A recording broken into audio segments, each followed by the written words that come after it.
जो इंडोनेशिया है वो सबसे बड़ा मुल्क होने के नाते वो उनका एक अदारा है नाहदतुल उलमा। कहा जाता है कि ये दुनिया का लार्जेस्ट सिविल सोसाइटी मूवमेंट है।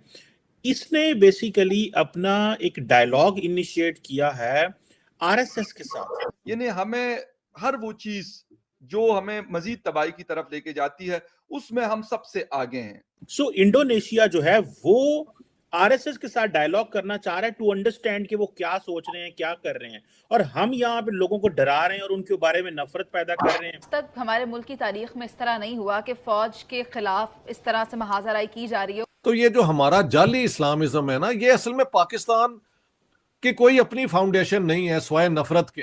देखें कि जो इस वक्त लोगों का हाल, पाकिस्तान की 75 साल तारीख नहीं, बर्रे सगीर पाको हिंद की तारीख में ये जो खित्ता है जहां आटे के लिए लाइन नहीं लगी। इस वक्त मंत्र पढ़ते हैं, जूतों को सजदे करते हैं, पंखे चोरी हो रहे हैं, लोटे चोरी हो रहे हैं मस्जिदों से, खुदा के घर से।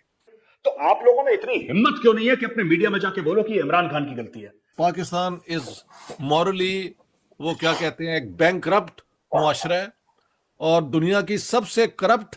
और गई तो किसी मंदिर में गई या किसी गुरुद्वारे में गई, कहीं गई तो बिल्कुल मैं भी हाथ जोड़ूंगी, मैं भी सर को कवर करूंगी। हमारे हजारों मदरसे, इतने इंस्टीट्यूशन, हम इस्लामिक दुनिया में कुछ कंट्रीब्यूट नहीं कर पा रहे, और जो सबसे बड़ा मुल्क है वो इंडिया की, जिसको आप आरएसएस कह रहे हैं, उसके साथ उन्होंने डायलॉग शुरू किया हुआ है।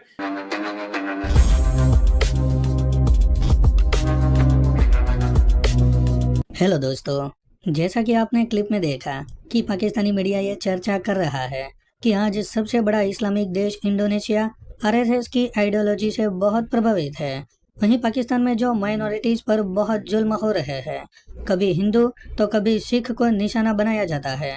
पाकिस्तानी मीडिया यह चर्चा कर रहा है कि आज इंडोनेशिया आरएसएस से बहुत प्रभावित दिखाई दे रहा है, लेकिन हम अपने यहाँ हिंदुओं को मार रहे हैं। वहीं दूसरी खबर यह है कि सबसे बड़े आर्थिक संकट से जूझ रहा पाकिस्तान अब और ज्यादा बेहाल हो चुका है। पेट की आग बुझाने के लिए आम जनता आटे की लूटपाट पर उतर आई है और उसे काबू करने के लिए सुरक्षा कर्मियों को बंदूकों का सहारा लेना पड़ रहा है। आज पाकिस्तानी लोग पाकिस्तान की सरकार के साथ साथ आर्मी को भी गाली दे रहे हैं, क्योंकि पाकिस्तान को इस स्थिति में पहुंचाने के लिए आर्मी का सबसे बड़ा हाथ है। तो चलिए दोस्तों, आज की वीडियो की तरफ चलते हैं। साथ ही साथ आपसे रिक्वेस्ट है कि प्लीज चैनल को सब्सक्राइब करके हमें सहयोग दें। जो इंडोनेशिया है वो सबसे बड़ा मुल्क होने के नाते वो उनका एक अदारा है नाहदतुल उलमा। कहा जाता है कि ये दुनिया का लार्जेस्ट सिविल सोसाइटी मूवमेंट है। इसने बेसिकली अपना एक डायलॉग इनिशिएट किया है आरएसएस के साथ, जिसको पाकिस्तान की सरकार जो है वो सारी बात है, वो एक बहुत बड़ा मॉन्स्टर बना के पेश करती है। सो इंडोनेशिया जो है वो आरएसएस के साथ डायलॉग करना चाह रहा है टू अंडरस्टैंड कि वो क्या सोच रहे हैं, क्या कर रहे हैं, और हम यहाँ पे लोगों को डरा रहे हैं और उनके बारे में नफरत पैदा कर रहे हैं। मुझे नहीं पता कि सरकार हमारी का क्या ख्याल है, लेकिन ये जो सवाल मैंने डॉक्टर साहब से भी किया था कि हमारे हजारों मदरसे, इतने इंस्टीट्यूशन, हम इस्लामिक दुनिया में कुछ कंट्रीब्यूट नहीं कर पा रहे, और जो सबसे बड़ा मुल्क है वो इंडिया की, जिसको आप आरएसएस कह रहे हैं, उसके साथ उन्होंने डायलॉग शुरू किया हुआ है जस्ट टू अंडरस्टैंड टू कि दुनिया में क्या हो रहा है, सीखेंगे तो पता चलेगा। सो इस पे भी जरा काइंडली आप बताइए। डॉक्टर साहब कुछ कहना चाह रहे हैं? पहले आप कह। मैं ये कहना चाह रहा हूं कि मैं हमेशा कहता हूं कि the peace in the world will be established when the war of religions is over. समझ गए आप? तो वैसे तो लगता है कि वॉर ऑफ रिलीजन्स खत्म हो चुकी है, लेकिन नहीं, ज़हनी तौर पे अभी भी इस किस्म की एक वहशत जो है वो पैदा की जा रही है। और ये आपकी खबर सुन के कि इंडोनेशिया की वो ऑर्गेनाइजेशन और आरएसएस का डायलॉग हो रहा है, ये अच्छी बात है। और इसमें शायद कोई, वो क्या कहते हैं यार, इंटरफेथ, वो कहते हैं डायलॉग हो, इसमें से कुछ let live and let live वाले फलसफे पे अगर ये आ जाए, तो ये जो हमारा जाली इस्लामिज्म है ना, ये असल में पाकिस्तान की कोई अपनी फाउंडेशन नहीं है स्वाय नफरत के। नफरत of India end of Hindus. अब वो कैश करा करा के एक्सटर्नली तो हम बैंकरप्ट हो गए हैं, इंटरनली अपने अपने लोगों को अपने सेक्ट की बुनियाद पे और सब सेक्ट की बुनियाद पे एक दूसरे के खिलाफ कर दी है, और माइनॉरिटीज के 3 बंदे पिछले 2 दिनों में मारे गए हैं, और सब अपनी जगह पे खिदमत कर रहे थे लोगों की। हाँ जी, एक तो बहुत गरीब वो खाकरोब था, पता नहीं उसको क्यों मार दिया, उस बेचारे की क्या गुस्ताखी होगी या क्या होगा। I tell you, Pakistan is morally, वो क्या कहते हैं, एक बैंकरप्ट मुआशरा है, और दुनिया की सबसे करप्ट और जालिम जो है रूलिंग क्लास वो पाकिस्तान की है। इंडिया ने बहुत कुछ अचीव कर लिया, और अगर वो नेटो की तरफ, मेरे ख्याल नेटो की तरफ वो जाते हुए 10 दफ़ा सोचेंगे।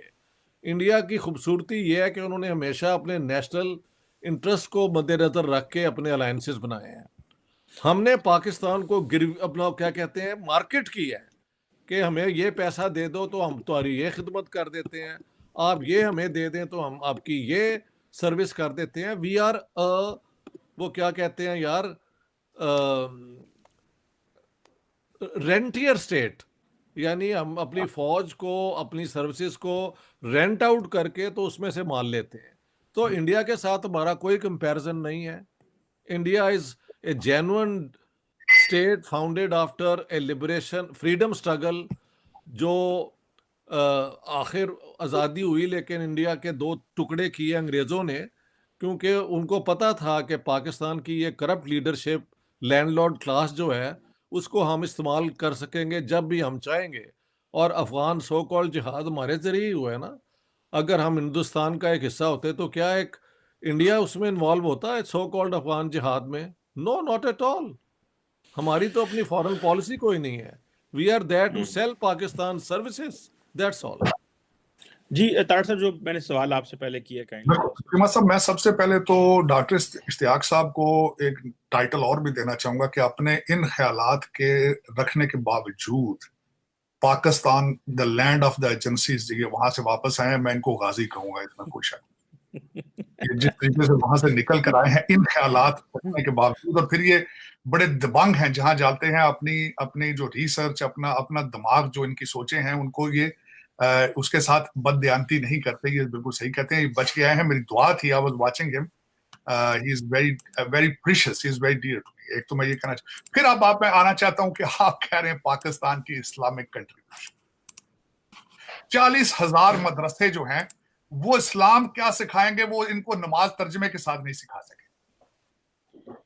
40,000 मदरसे इस वक्त मंत्र पढ़ते हैं, जूतों को सजदे करते हैं, पंखे चोरी हो रहे हैं, लोटे चोरी हो रहे हैं मस्जिदों से, खुदा के घर से। अब मैं बताना चाहता हूं सबसे बड़ी बात, गलत मिसअंडरस्टैंडिंग के 40,000 मदरसे शायद वहां पे इस्लाम पढ़ा रहे हैं, गलत बात। वो सिर्फ सोल्यूशन है, जिनके ज्यादा बच्चे होते हैं उनको वहां छोड़ आते हैं।